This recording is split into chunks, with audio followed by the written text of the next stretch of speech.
Hi and Assalamualaikum. My name is Nabihah Binti Halim. My metric number is A18A0061. In this video, I would like to present you about the general review in the area of franchising relationship. The first one is overview. As for the roles of trust in franchising relationship article, the authors state that this article examines empirically relational value which may influence the trust in franchising relationship from franchisee's perspective, and also examine the effect of trust towards loyalty in franchising relationships. The authors use 4 hypotheses that can be discussed in their article. After that, the authors found that franchisees' trust is found to significantly affect franchisees' loyalty to stay in the franchise system. However, in the training and development in the franchisor-franchisee relationship article, the authors state that the formal training and development process is frequently the measure which they can learn the business operations well enough to be successful with their investments. There are 9 questions that they discuss in their article, and the authors found that franchisors provide the majority of necessary startup training for both managerial and non-managerial. There are also successful franchisors proclaim that the training and development they provide to their franchisees has accounted for a large measure of their success. Let's move on to the description of the methodology. In the first article, there are 4 hypotheses generated by the authors that focus to be discussing in this article. The first hypothesis is there is a positive relationship between relationship value and franchise's credibility. The second hypothesis is there is positive relationship between relational value and franchise's benevolence.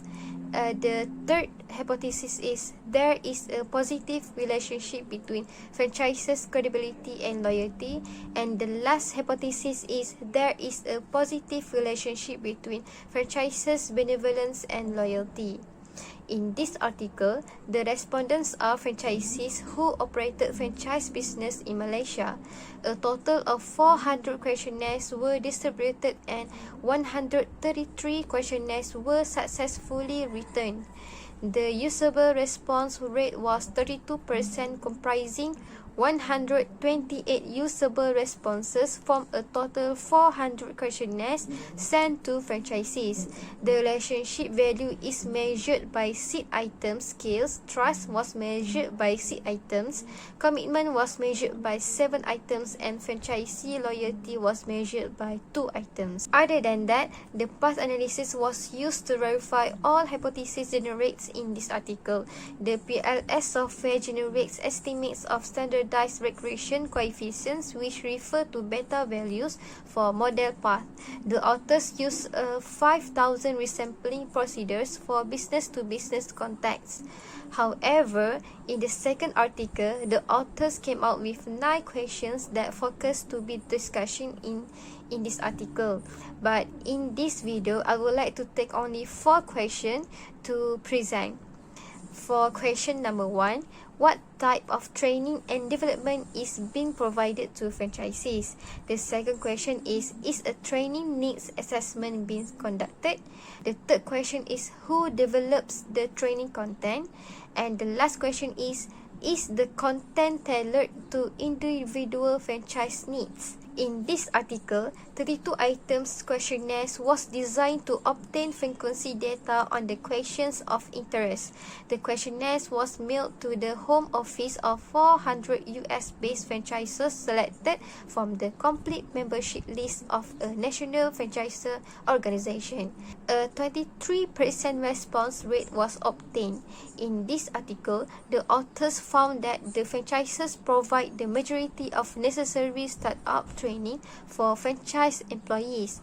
After that, the authors also found that the training needs assessments that conducted by the majority of franchisors. Other than that, training content varied widely, with most respondents emphasizing the importance of operations management, training practices, and supervision. After that, evaluation. From the first article, the authors examine about the relational value which may influence the trust towards loyalty in franchising relationships from franchisee's perspective and examine the effect from it. This article used quantitative approach which the respondents are franchisees who operated franchise business in Malaysia. After that, the authors found that franchisees' trust is found to significantly affect franchise loyalty to stay in the franchise system. Their theoretical framework also easy to understand and their future study is needed more effort to subsequent research in identifying other antecedents and outcomes of RQ, especially from the franchising perspective. However, based on the second article, the authors already state that the formal training and development process is frequently the measure which they can learn the business operations well enough to be successful with their investments. In addition, successful franchises has also proclaimed that the training and development they provide to their franchisees has accounted for a large measure of their success. This article also used quantitative approach which a 32-item questionnaire was designed to obtain frequency data on the questions of interest. The data indicate that franchises tended to control the training process and carrying the burden of cost for providing both start-up and continue training, and their future study of training for franchising should be from the perspective of the franchisee.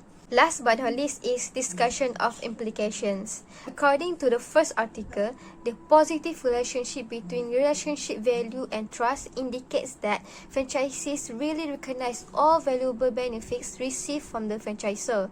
In my opinion, both franchisor and franchisee plays important roles in order to commit trust and loyalty in pursuit competitive and long-term profit. In order to achieve successful franchise, trust and loyalty among franchisor and franchisee is really important.